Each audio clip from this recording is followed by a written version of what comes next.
right, we're back on the Hustler Circles episode 2, 3 Minds, 1 Mission.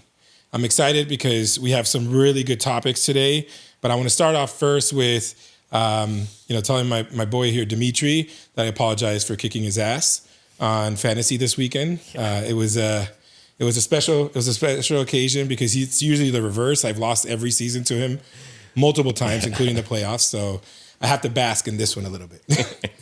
And Alex also won this weekend. So, we're starting off this week well. Guys, I know we're here prepping for a hurricane. So if you're watching this, by the time you see this, hopefully the folks in Tampa Bay or the west coast of Florida are spared. We're here in Miami and just bracing just in case this shifts. But our heart goes out to the family members by the time you see this. Let's jump into some topics. I've actually written some really cool topics today. And one of them in which I want to kick off, and I'll kick off to you, Al, and then D, you can kind of jump in here, is how do we kind of help anybody who's watching this start a business with low funds? And I'm not talking about funding. I'm talking about idea, conception to reality. And I feel like I want to start with you because you've done this multiple times with your brother, but you are in it in the sense of the e-com businesses and seeing an idea come to fruition and actually pan out to be something great. Yeah, that's a good topic. I think the most important thing when starting an e-commerce business is asking yourself this first question. Obviously, you need to find your idea first and your product, but then you need to ask yourself, who is going to buy your product? How are you going to get your product in front of people? How much money do you have to play with? Who's on your team? Because without a team, you really can't achieve much. It really just is that simple. I'm very blessed that my mom gave me a brother. You see him here on the show with us today. That we've done everything together. We grew up together. We started our businesses together. We only had one job ever, and that was selling cell phones. And it was kind of like we owned our own business. But since then, we've created all of our own businesses. And the first business that we actually created, and it was in a very slippery slope time of our life, was a vape shop. We started a vape shop back in 2011, 12? Yeah, 13, around there. Yeah, we're talking nobody knew what vapes were. It's not how it is now where you see a smoke shop on every corner. We're literally talking, there was maybe one competitor in the city, and it was Vapor Shark, which was a corporate company. But we started that business truly with a $700 credit card. Those are the bare bones. Wow. Yes, we had the location. Yes, we had some furniture from a previous similar business. But we literally just turned that furniture and that location into a vape shop, and all the inventory was purchased with $700. So anybody that tells you need to have millions of dollars to start a business, you don't. You need to have the answers to those questions that I just said. Who are you going to sell the product to? Where are you going to get those people? Who's on your team? And how much money do you have? And you want to build that plan answering those questions. I'm sure my brother would have similar feedback, but that would be my feedback. And that's great because I've obviously known you guys since you were in high school. So I've seen the hustler mentality, the entrepreneur mentality, which is something I tell folks all the time. I graduated from the University of Miami. You both have had significantly more business experience than half of the people I've led in these companies because you've seen a $700 startup turn into millions of dollars. And then you've also seen the downfalls of starting an idea and partnering with folks that are not on the same wavelength too. That vape shop, one of the creative stuff that I'll jump to you, D, is you guys were probably the beginning of this new phase over the last 14 years where folks can be creative with the products that they have in hand. Customization was a big thing that kind of propelled you guys into a next level where it could get you more customers because they wanted to come to your store to customize their vape pen. Tell me a little bit more about you see it was an idea, but then you took it a step further that differentiated you even more from a Vapor Shark. Yeah, the e-vapors era was it was cool because we were, and going back to this point, having the money is one thing, right? But then you got to have the partnership, right? Like our partnership, right? I don't have to worry, is Chris doing X, Y, and Z because that trust has already been built, right? So going into the nuances of like what separated us at that time was we used to create the stickers on the vapes. So like you would get a what were some like the superhero designs and things like that. So like people were buying their vape, but it was like catered to their type of like persona, so to speak. And then they were able to like kind of like show off or whatever. So like that's kind of what helped us explode. And then from that point, we were able to understand like, okay, this is how social media works. This is how Instagram influencers work, micro influencers. We got the page, I think, back in 2013, we were able to get like 100K, 125K followers. And there was a point where we were like, if not the biggest, one of the biggest vape Instagrams out there, which at that point was the type of followers was a lot more conducive to sales. Like we drop posts and then boom, boom, boom, we'd have crazy sales. There was a point where, going to, we said we started with $700 or however much we started it with. We were doing like 50K in sales, e-commerce. That was before we tapped into the distribution and the wholesale, and then obviously that's led to what, where we're sitting at right now, our 12,000 square foot facility. But ultimately we were in a position where we had to figure out like, what is it that separates us from everyone else while still providing the meat and potatoes of what the client wants, right? But how do we put our own seasoning, our own sauce? Like, for instance, the funding that we do for clients, like we're not the only people doing credit stacking out there, right? But the way that we do it and we hold the client's hand, for me, is our secret sauce, right? Like, picture for a moment in time, these people walk in with a certain score right here, they're leaving personally with a score here, and then they're having access to capital that's somewhere around here. So it's kind of a win-win, not only for the client and for us, but it's also they get to win by seeing the experience of how they can maneuver their credit and acquire those products while also maintaining a higher score than they've ever been before. So, we're in Miami, so Cafecito talks are part of life. Thank you. Thanks, Mom. Thank you.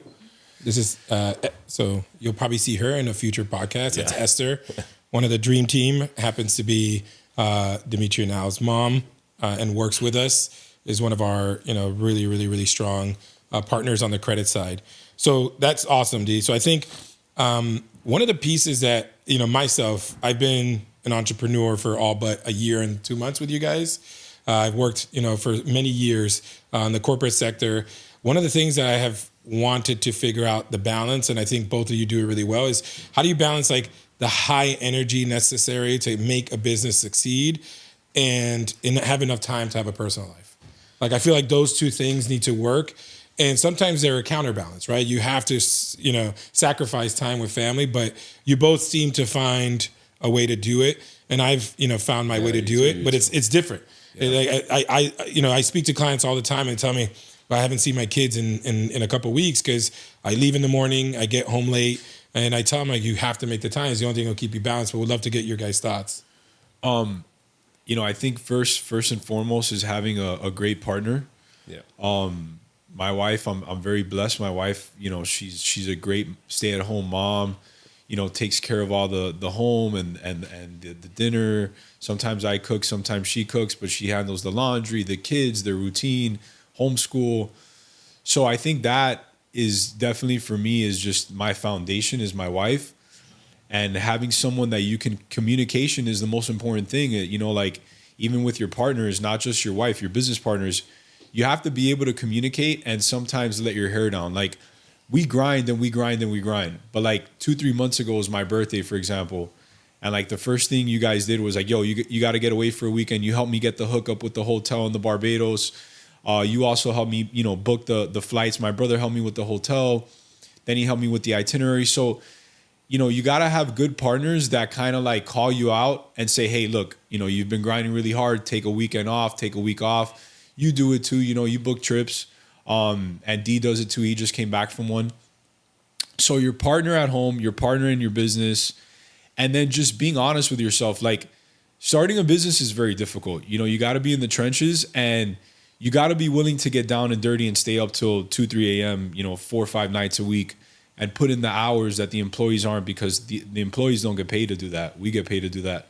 And you got to be a hustler. Like there's no way out. If you don't have a strong stomach, don't open a business, not just a restaurant business, any business, because there's going to be days where, you're going to have a lot of setbacks and you have to be willing to dig your feet deeper and deeper and deeper, because that's what separates you from everybody else. That's awesome. Yeah, you're right. Anything to add, D, or you hit every nail on the head? Yeah, I mean, no, it all starts at the crib for sure. I mean, like my girl too. I mean, she, for starters, the spouses, you know, the partner needs to understand where we are at, like in terms of like not who we are, but who we're trying to be, right? Like where we're at right now and the vision that, you know, that we have moving forward. And, you know, speaking for myself, like I don't leave the house knowing my girl's gonna be blowing up my phone. Where are you? What are you doing out? Whatever, because that's gonna give me stress that like I frankly don't need. Like I don't need that. Like I'm already stressing myself enough with, even though like, as an example, we'll hit certain milestones, but like I pretend as if they weren't even met just to keep myself on edge and keep that chip on my shoulder. So, you know, all right, cool. We leave the house, fine, right? We get to work, right? Now, partnerships, right? Having someone where like the reciprocity, right? So there's a thing I read once with the 3 R's in any relationship to thrive: respect, reciprocity, and real communication, right? Like having the conversations that are uncomfortable. Respect, meaning we keep each other in a high regard, and then reciprocity, right? Making sure that like each of us are giving, you know, if there's 3 of us, 33, 33, and 33 every single day, right? Yeah. But I need to be giving 100% of my equity into our relationship, because if not, then I'm not giving that reciprocity. But that doesn't mean that like I need to be at 100% every day. Sometimes I might be at 70 and you're at 30, and then tomorrow you're at 70 and I'm at 30. So like knowing that you guys are able to pick up the slack on the days that I can't push as hard for whatever reason, because I'm in this, you know, I'm not here, or whatever the case is, you know, that allows me to push myself the days that maybe you guys aren't as much. And then, you know, like I see, for instance, like Chris, you know, like remember when Chris was in Portugal or Spain or wherever when he went, this guy was taking on the clients, setting appointments for clients, responding to clients, handling clients. So it's like when I see that, obviously I know how my brother works. Yeah. You know, like I ride him, he rides me, I get on him, he gets on me. And then from that point, like there's no real like barrier to me giving him feedback. And then at least for me, I have the same thing with you as well. And you have the same thing for me as well. So like, I know I can push you and you can push me. So like, that's another layer of like understanding a relationship with a partner. And yeah, like, could we technically do this on our own or anything on our own? Yes, 100%. But speaking for myself, like I've done certain things in my life at a younger age that like I hit a different type of mountaintop. And when you do it alone, bro, it's a different feeling than like being able to do it with your boys or your brother and able to experience those victories and those huge wins together. And then by default, you know, you went on that trip to Portugal, and I was with you in some capacity because I helped contribute to that. Yeah. And then the trip that I just finished taking, you helped contribute to because I know you're closing deals, you're making us money, and the same thing goes for you when I'm away. And I'm like, fuck, bro, that's pretty cool, man. I'm on vacation. My boys are helping me getting paid too. So, you know, there's obviously a bunch of different factors that go into it. You know, understanding business and timing and circumstances of when to, you know, to launch something, whatever. But, you know, even making $1 million as an example, right? Like it's a cool milestone to reach, but it has to derive from like a certain energy, right? Like some type of energy from the perspective where like, I'm already a millionaire, like in love or in spirit or whatever the case. And that translates to the thoughts, that translates to the action, that leads to like the consistency that then has those physical, tangible $1 million milestones met or whatever the case may be. So, yeah, that'd be my. No, look, I mean, great points. And I think, you know, family, of course, you know, trust is one of the biggest components in, you know, scaling not only business, any relationship. And, you know, it's been one of those things where I've mentioned to both of you for years before I started working with you guys that eventually the time will come where I'm not going to work and help other companies scale to $1 billion businesses, et cetera, or go from nothing to publicly traded. And we're doing this in this world where it's been a crazy 14 months, right? Yeah. Like a lot of businesses I know that have started and failed in the time frame that we've been able to open up businesses and have them become recurring revenue streams for us and our partners and the people who work tirelessly on this in this team. And I love that because I can see it. every day is not easy. Every day is a different challenge. And, I'm the type of person where like, I never ask you guys, oh, are you guys still working or anything like that? Because it's not necessary. Yeah. Yeah. You get me? Like this is the type of company we're running where if I'm up till 1 a.m, that's my responsibility because there's clients going in today. Let's say right now I have 3 clients. I have my phone here with my notes, but clients are texting me. You don't see me like stopping this and saying, guys, give me a second, because I've gotten them so prepared for their appointment that it's just confirmation. Yeah. Right. And I feel like that's the same we exude to each other. So that's awesome because that consistency makes it look as if shit is easy. Yeah. And it's really not. No. Because if it was easy, then why don't you do it? Yeah. If what we do is so easy, why don't you do it, or why haven't you already done it? Because it's not about the destination is cool, but it's everything that leads up to it. Like in our area space, the lowering of the utilization, removing the inquiries, whatever the case may, whatever blemishes, setting up the corporation the correct way, like having the appointment, knowing how much the client is depositing every month, like all of those things. It might sound easy because it's a culmination of specific conversations, but again, if it was that easy, it's funny you say that. I had a client that he asked me, and I love when clients ask me awkward things like, why am I paying you? Well, I mean, you don't pay me to loan you the money. I'm not loaning you the money. The bank is loaning you the money. What you're paying me for is my experience and the knowledge that I have. So you get the maximum amount credit limit. So you get the big boy business loans. So you get a few different products with a few different banks. And so you're not getting railed on the interest rates. So, it's always important to pay the right person for whatever it is you're trying to do. Like, I don't care to look up, and this is just the way that I am. I don't care to learn how to change the oil in my car. I never have, because I'm not interested in being a mechanic. Not to say that I'm better than a mechanic or that a mechanic is better than me at all. It's just, I don't care to know how to do everything. I don't care to be the best in everything. I want to be the best in what we're doing, which is helping small business owners get access to capital. I'm not going to learn how to clean the pipes in the warehouse or how to pressure clean the driveway and make this. No, like we're focusing on getting clients capital. I will pay the plumber top dollar, pay the pressure cleaning guy top dollar, the painter like we did to paint our office black. And that's what keeps a capitalist country going. And that's what keeps a good economy going, is when people can charge for their trade like we do. Yeah. So, and I feel like just going back to when folks are starting their businesses, like having areas of expertise for your partners is important, because what we can't have is we're 3 alphas. As much as we say, we're 3 alphas, right? We can't be tripping over each other all day. And then the client feels that disconnect, right? It's like you say something, I come in, I trip what you said, and then they're like, wait a second. And then you come in and trip what I said, and then they say, wait, he said this, he said. That's why we've specified areas of specificity. And it's not because one role is less important than the other. They're all important, right? Our clients are coming to us and they're stuck. They have been funding their own businesses with their own hard-earned cash, and they're putting their lives and family at danger because they're putting all their money into one basket versus doing that, but with the bank. And that's what the banks are for, essentially. And that's what millionaires in this country have overutilized over the last 50 years to make their wealth. And use their corporations to house a lot of the expenses that it should house in the first place. Like this, in this podcast, you're never going to hear like a tax evasion strategy. No, absolutely not. But half of the stuff that people are charging on their cards are business expenses that they're putting on their personal card. And once you commingle those things, it becomes hard to separate them, because there's a term called piercing the veil.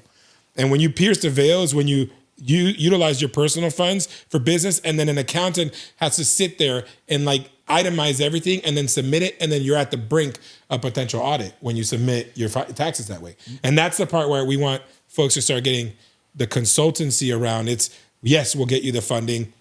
We know how to get you the maximum funding, but you're not going to leave our consulting group without more knowledge about better credit, Yep. better ways to utilize that. We're not going to recommend where to put that money in because that's not what we do, but we will provide you guidance if you have an idea already and it's something that's within all of our wheelhouses. Yeah. No, and like think about the resources that our clients get access to by working with us. You need an accountant, you're not running your books correctly. We have, one of our close partners is an amazing accountant, owns a great accounting firm, Carlos Perez. You have access to that resource in seconds. You need access to merchant cash advance because you need to pay off, small personal loans or whatever it is you need to do. We also have a resource for that. We have a resource to build websites, landing pages, the SEO, search engine optimization for your small business. We also have the merchants to help you set up your credit card processing. So our clients don't just have access to our knowledge, they have access to our book of business with all of our resources that have taken us years to accumulate and to get these different contacts.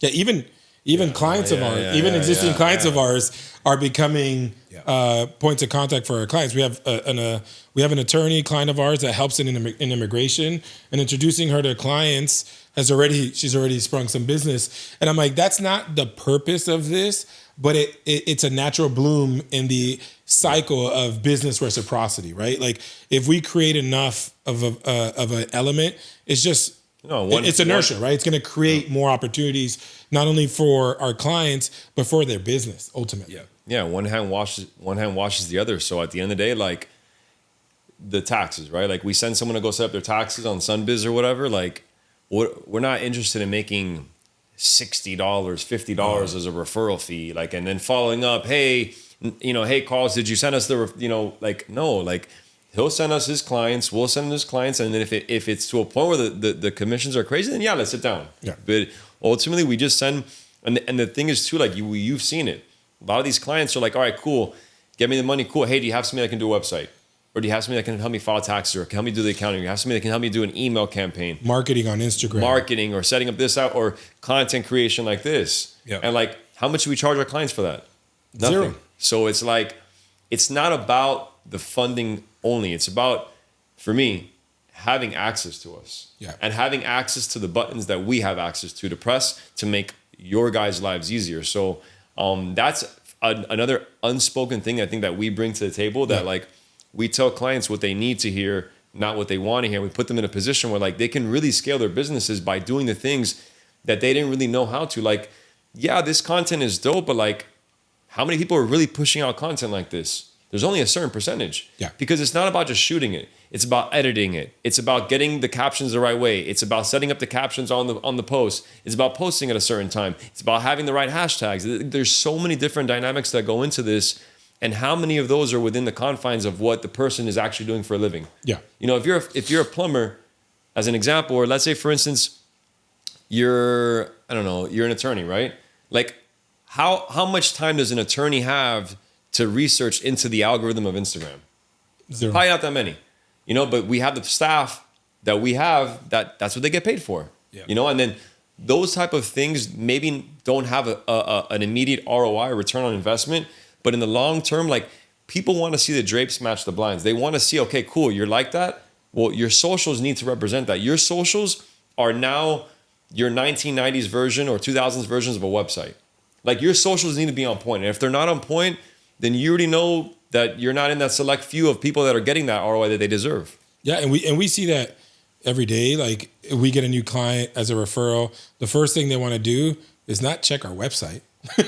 It used to be like that. We used to think when we started the business, like, man, we got to get a hard ass, like really cool website. And I'm like, everybody's looking at socials to see how many instances are people interacting. And I feel like that's the shift in the mindset of folks and their ability to kind of measure the efficacy. Google reviews is another one.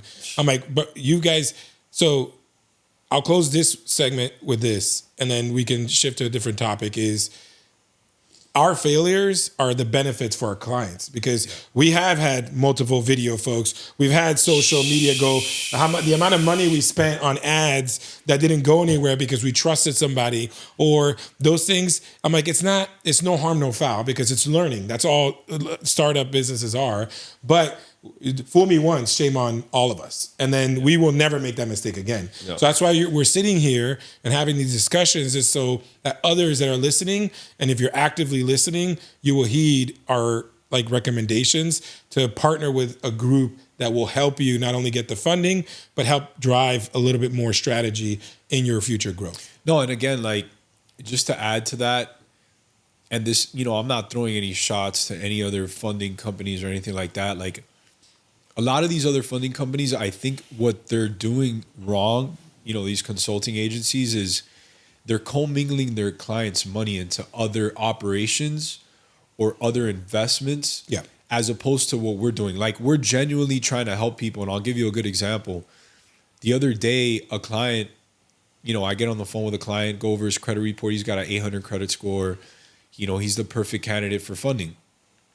So I go into, hey, what are you going to do with this capital? Like, I want to get into how much you need.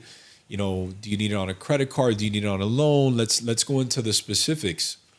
And he tells me he's just trying to start up a car rental company, and he's going to rent out some slingshots and some ATVs, some golf carts, whatever.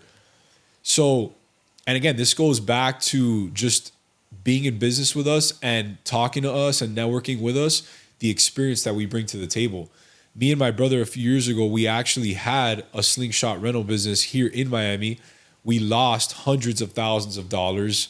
It was a great experience because we were able to really add that chip on our shoulder, that stripe of like, hey, next time you're going to start something and you're going to invest all this money into it, make sure you do your due diligence into your competitors, into your location, into your expenses. So the craziest part about this is I talked this guy away from getting funding. So, that was thousands of dollars we would have generated for our business. I basically talked the guy out of getting funding because after doing proper research, he realized that this was probably a very risky investment. So it's like, we're not trying to do all these things with our clients. Like, we're really not. We're trying to show our clients how to get access to the capital, and that's it. That's where the end of the road is.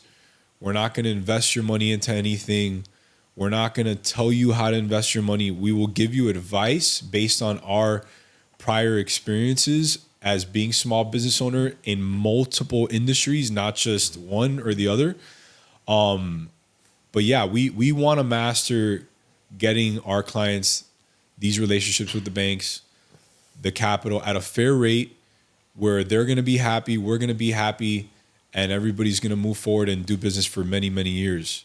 We got a client funded, I think it was 7 months ago. The guy's already calling us. He paid off his loan with Wells Fargo, and he's already, he wants to get a loan for 4x the amount. Yeah. So again, it just goes back to getting people the money that they can respectfully pay back and is not going to put them underwater. Yeah. Yeah. And I think that's one of the good segues into what steps folks can take to prevent like any setbacks. And the number one setback that I see and personally have seen, starting businesses with you all, is figuring out like what's your runway. And before we started this funding stuff, a lot of the things we were doing funding without knowing we were doing it, right? Yeah. I've had over an 800 credit score for like 15 years, and I was like, let me just apply. And I'm like, and I was learning in real time with D. One night I applied for a card for this specific business that we're having a conversation on, and they gave me like $10,000, and my credit like limits are easily 30, 40,000 each. On the business, it gave me 10. But then I learned, and these are things that we'll teach, and it's fine, that if you have American Express, you can transfer from your personal limit card to your business. Wow. So I transferred 30,000. I had a $55,000 card. I don't use it. I use 10K at most ever.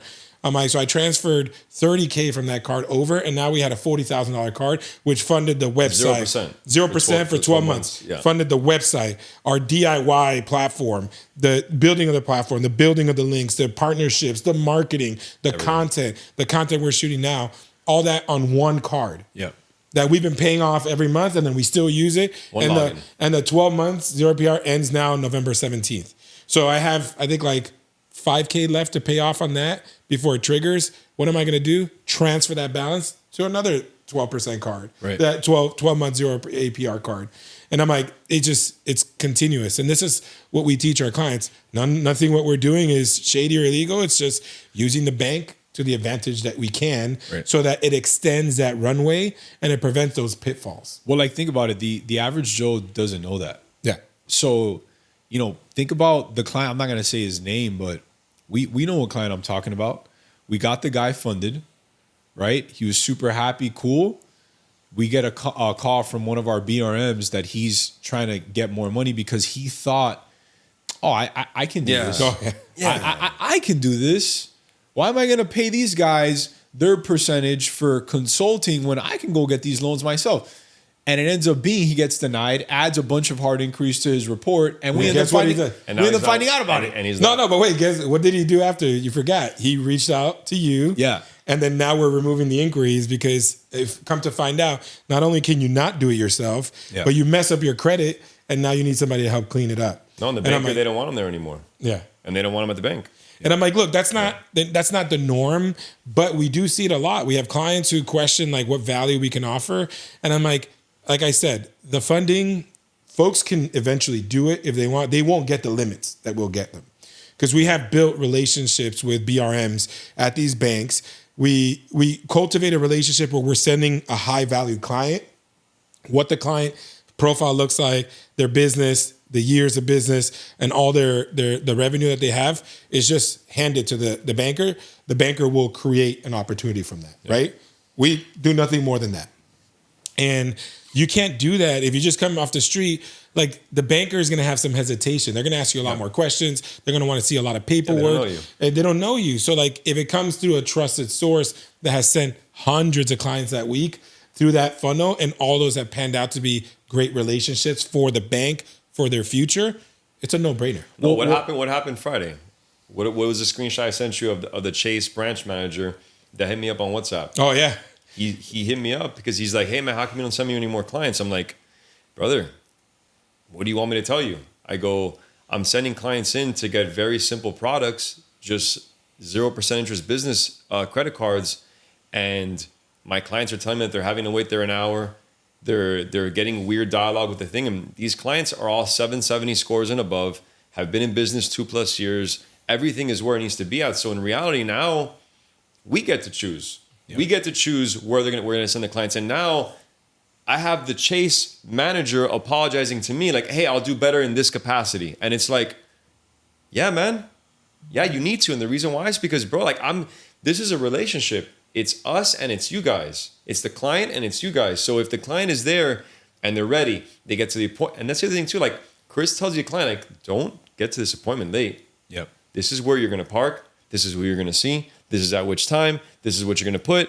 This is the product you're acquiring. So if we're doing all those things and the sensitivity of the profile is where it needs to be at, then there needs to be zero Friction. yeah, with the bankers, and they know that too because they've seen the litmus test of like the clients we've been telling them. None of them do chargebacks. None of them defaults on the payments. So these are all tier 1 type of clients. So we on the opposite end expect tier 1 type of customer service, right? Especially if we're dealing with a tier 1 bank. So that's an interesting story that just happened. I forgot to even tell you on Friday that the guy was like, hey man, how come you don't send me more clients? Yep. That's a Chase banking manager of 2 different branches, by the way. Yeah. Which I'm going to send him more clients because he did apologize, but still. But that's wild because put yourself in the position of the banker. So when we talk to our BRMs, I ask them all the time, how many clients do you see in a week?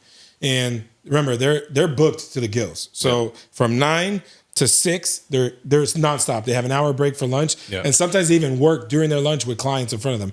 So you do that, 8 hours a day. Average appointment is 45 minutes. 8 clients times 5 is 32 clients. We send them on average 8 to 15 clients a week. They would have to see clients for 3 months to get that same quality client in that we send them in 1 week. Yeah, right. So of the 32 that they see in a week's time, we send them 8 to 15 a week that are prime time. Those 32 will yield almost nothing always. Right. So like for them, they're salivating at the mouth of having our consultancy send the client because they know we've done the due diligence to make sure that client is prepped and primed Yep. for an engagement because their business is on point, because they have great credit, and honestly, they've never screwed the bank in the first place. And we look through all those litmus. Yep. We look to make sure that they're not burning these banks, because we don't want that client either. Because our goal is not immediate revenue. Our goal is long-term relationship. These clients, like the one you mentioned, the example earlier, they want to come back year 2, get 3x, 4x the amount. They could they do it themselves technically, but why would they do that if they can trust us to put them in the best position so they can get that? Maybe get a $350,000 SBA loan Yep. in 60 days. Where before it was impossible because they didn't have their books in order. No. They didn't have the strategy and the approach and the contacts. Yeah. So that's, I think, from a overarching perspective, we've built an amazing machine that our clients are seeing a lot of success in. We're going to have a lot more topics, in the coming shows. We're actually going to start bringing some of our clients in. So I'm really excited about that. But I want you, anybody who's watching this, we'll end this podcast here because we want to keep this conversation going and then introduce, some real life examples from clients of ours who've successfully gotten funded, what they did, so that folks can hear it from the horse's mouth versus ours. And I'm really excited about that. So anybody watching this, these are my partners. We're really excited to continue to share our learnings with you all. Follow us on YouTube, hit the follow button, hit the like button, watch our reels. We're going to post a lot of really cool tactics that you can actually implement yourself. But once you get too much into the deep end, reach out to us. Thanks, guys.